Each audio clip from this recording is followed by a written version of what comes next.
What does it look like when someone decides to be kind, not because it is easy, not because anyone is watching, and not because there is anything in it for them, but simply because they cannot bring themselves to look away? This is the story of a teacher named Mr. Watson and a boy named Henry. It is a story about the kind of goodness that does not announce itself, does not wait for permission, and does not stop even when it is told to.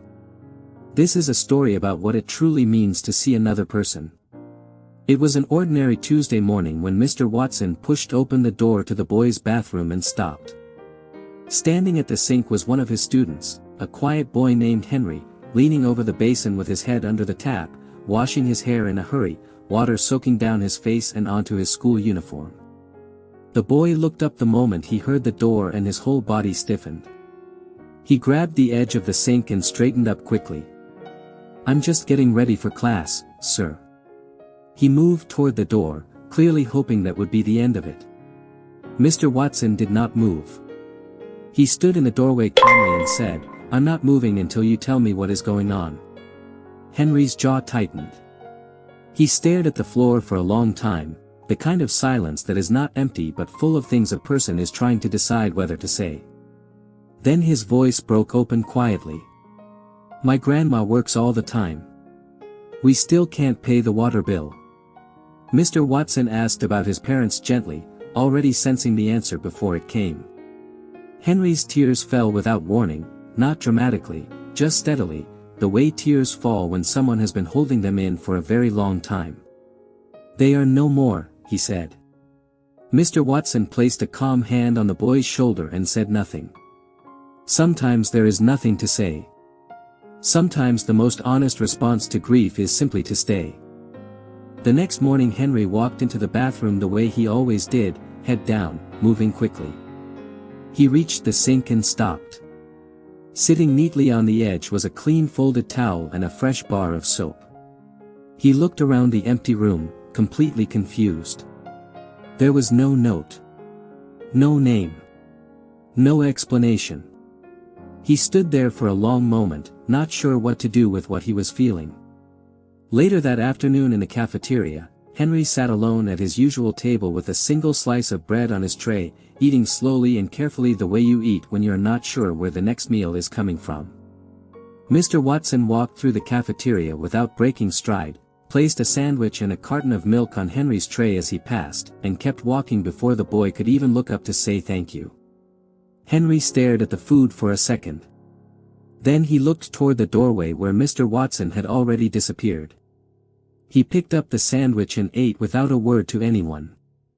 The following day the principal called Mr. Watson into her office and closed the door.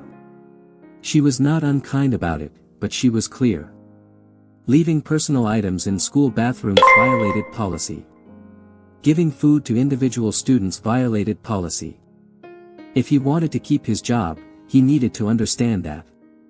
The next morning he stood in the hallway and watched the school cleaner pull the towel and soap from the bathroom sink and drop them into a black trash bag without a second thought. Mr. Watson said nothing. He went through the rest of his school day normally. That evening he drove to the store and moved slowly through the aisles, filling a cart, soap, shampoo, towels, toothpaste, canned food, bread, groceries enough to last several weeks. He loaded everything into his car and drove to the address he had quietly looked up. An older woman answered the door. Small, tired-looking, with kind eyes that had clearly seen a great deal of difficulty. He introduced himself simply. "Hi ma'am. I'm Jerry Watson, Henry's teacher at school." He told her what he had seen. He handed her the groceries. The woman bowed her head and the tears came immediately, the way they do when someone has been strong for too long and a single act of genuine kindness breaks through everything. "I work so hard," she whispered. "It is never enough. My poor Henry. He has been through so much and he never complains. Not once." Mr. Watson also handed her $2,000 to cover the outstanding water bill and sat with her to help her fill out the paperwork to sign up for a government assistance program before he left. The following week Mr. Watson walked into the boys' bathroom during the morning and noticed something immediately. It was empty. Henry was not there. He walked to his classroom and stopped in the doorway. Sitting on his own desk was a neatly wrapped sandwich. And sitting in his seat at the front of the room was Henry, in a clean, pressed uniform, his hair neat, his back straight. And on his face, for the very first time since Mr. Watson had known him, was a genuine and unguarded smile. Mr. Watson sat down at his desk and looked at the sandwich for a moment. Then he looked out at his class and started the lesson the same way he always did. Nothing was said. Nothing needed to be. That is the thing about quiet kindness, it does not need a speech or an audience or even a thank you to be complete. It simply does what it was always meant to do, which is to reach the one person who needed it most, in exactly the right moment, and remind them that someone in this world sees them.